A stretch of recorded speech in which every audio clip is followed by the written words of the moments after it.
Ẹ káàsán, mo ń ṣe fídíò kan lọ, ó kàn dédé kọ́ lórí ọ̀rọ̀ Gani Adams. So Gani Adams tí mo ń sọ yẹn, we have to be very very careful about it. Gani Adams yẹn ojú ẹ̀ gan ó kọjú lójú méjì lọ, lójú mẹ́fà ni. Gbogbo bí ló ti fẹ́ jẹ, gbogbo bí ló ti fẹ́ rọ́wọ́ mú, bó náà ṣe máa gba oil block epo ló ń wà. Mo yẹn ń sọ̀rọ̀ ẹ̀ lọ, mo ti ń sọ ní fídíò mi kan tẹ́lẹ̀ bóyá continuation mi mo máa ń enjoy it nípa but I'm just doing it the way I feel, you know. Òun náà wá oil block. Kẹ́ máa wá surprise pé Gani Adams òun náà wá bó náà ṣe máa ra plane.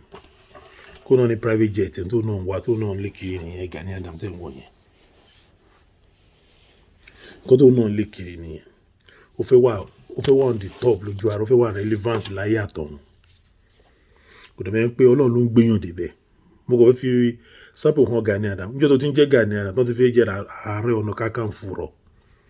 Tí Aláàfin ìyẹn bàbá Aláàfin Fúlàní tó ti fẹ́ jẹ́ Ọ̀nà Kakanfò rọ̀. Wà á rí pé ó níyì rárá nílẹ̀ Yorùbá. Àwọn èèyàn gbà tiẹ̀. Wo Sunday ó kó from nowhere where everybody tẹ̀lé.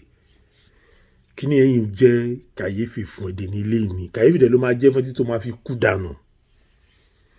Sunday Igboho Ọlọ́run ẹ̀bùn tọ́lọ́run fún Sunday Igboho wọ́n fagídí ra tiẹ̀ ní gbogbo àwọn tó ń Ọ̀nà Kakanfò tó jẹ́ gbogbo yẹn bí àmọ́pá bàbá yẹn alẹ́ Aláàfin tó bá ti rówó kò sí nǹkan tí ó lè ṣe ń tiẹ̀ kó máa ń fihàn sí bọ̀ Fúlàní ni so àmì tó máa protect àwọn ọmọ tiẹ̀ ló ń lò ẹ̀ fún tó ń bá kú tán style tí bàbá Aláàfin ṣe tẹ́lẹ̀ náà ni style ẹ̀ lòun náà fẹ́ ṣe kalẹ̀ ló ṣe ń fi ẹ̀jẹ̀ Ààrẹ Ọ̀nà Kakanfò gbogbo tó jẹ́ náà kó máa fún lówó ni wọ́ọ̀ tí rárá. I will tell you the truth. I will tell you the truth. You've betrayed Yoruba race, so we don't even trust you. We don't even like you. We don't even like you. But we don't hate you as a person because you're a human being. We don't hate you.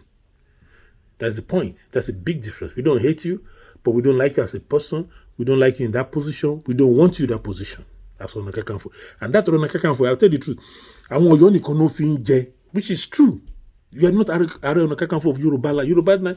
No. That's a big difference. Ààrẹ Ọ̀nà Kakanfò tí Aláàfin fi jẹ yẹn, just for his Ọ̀yọ́ people ni, kó fi protect it. That's what your great grandfather did. Nothing for Ààrẹ Ọ̀nà Kakanfò jẹ. But at the end of the day, you Aláàfin for your family always betray all the Ààrẹ Ọ̀nà Kakanfò. You always betray all the Ààrẹ Ọ̀nà Kakanfò because ẹ máa kúnyàn lẹ́rú ni nǹkan tí Àfọ̀njá fi ń jà nìyẹn. People don't let them hide some real truth about Àfọ̀njá. Never ever see Àfọ̀njá as a traitor. It's just a lie. It's a cook story from Aláàfin. I will hint you the more story about Ààrẹ Ọ̀nà Kakanfò. Ààrẹ Ọ̀nà Kakanfò ti Àfọ̀njá. Aláàfin lò wọ́n kó máa fi kó ẹrú tó ń tà fún òyìnbó kó máa lo ẹrú kó máa fi dákú fún wọn ni. Àfọ̀njá yarí pé no, this thing must stop. That's what happened. Àfọ̀njá yarí pé this thing must stop. Ó dẹ̀ mọ̀ pé Aláàfin pẹ̀lú àwọn Fúlàní ìkọ̀kọ̀ náà ni wọ́n. I'm telling you the truth. So to cut the story short, Àfọ̀njá náà lo Fúlàní tán gba tiẹ̀, wọ́n mọ̀ pé ológun lòun náà tán gba tiẹ̀. Kán fi kọ́ńkà Aláàfin oníjà tẹ̀ ń rí yẹn. So don't let them cook any fucking lie story kan tí àwọn Aláàfin good ni mo sọ fún yín yẹn. Don't ever see Àfọ̀njá as a betrayer to Yoruba nation. No, he's protecting the Yoruba race because of Aláàfin, because of their grandfather. Yes. Wọ́n máa ń kóyàn lẹ́rú. Kẹ́bà fi I'll put it into another term fún kẹ́tù fún mi pé kò ọ̀rọ̀ tí mò ń sọ yìí that's what really happened in the olden days. Kò kí n ṣe kó bóyá Àfọ̀njá kankan dédé Fúlàní wa náà fi gbà lọ́rin. No. It was not like that. It's not true. He was alone. So to bring an army up to fight back, Aláàfin of Ọ̀yọ́, ṣé get in sin bóyá pa àwọn èèyàn tó ń kó lẹ́rú. Kò gbogbo àwọn tó ń kó lẹ́rú náà gbogbo wọ́n ti bẹ́yàn lójú wọn so gbogbo náà bẹ̀rù kò tán family wọn máa ń ṣe nìyẹn. káwọn èèyàn máa bẹ̀rù nǹkan tó máa ń ṣe nìyẹn. Wọ́n á bẹ̀yàn ní public láàrin ọjà, wọ́n á bẹ orí ẹ̀. So gbọ́ yín tẹ́ rí yẹn lásán, tẹ́ bá dé tẹ́ bá tó lọ fáwọn ọ̀dọ́, tẹ́ bá gbọ́ kábíyèsí ẹ̀ máa ní kábíyèsí ẹ̀ máa fojú wo lẹ̀. That's their game. Tẹ́ bá náà wọ́n gbé náà wojú ọba, gbogbo game tó ń play ní wọ́n enslave Yoruba land psychologically with their method of psychic of killing people in public.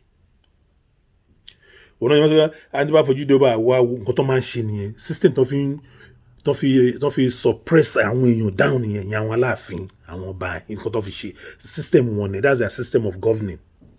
Ayé Pharaoh, system of Pharaoh náà ń lò. Go and check very well and think very well and sit down, look back, look their history. That's what they do.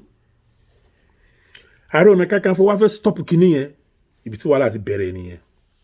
Láì mọ̀ pé Aláàfin pẹ̀lú Fúlàní ìkọ̀kan náà ni wọ́n. Ìkan tí wọ́n fi pa Ààrẹ Ọ̀nà Kakanfò ni mo sọ fún yín yẹn. Táwọn Fúlàní fi pa yamayama. Ààrẹ Ọ̀nà Kakanfò mọ̀ pé Fúlàní ni Aláàfin. Kò mọ̀. Àwọn ọmọ Fúlàní ni bàbá àwọn ọmọ Fúlàní ni.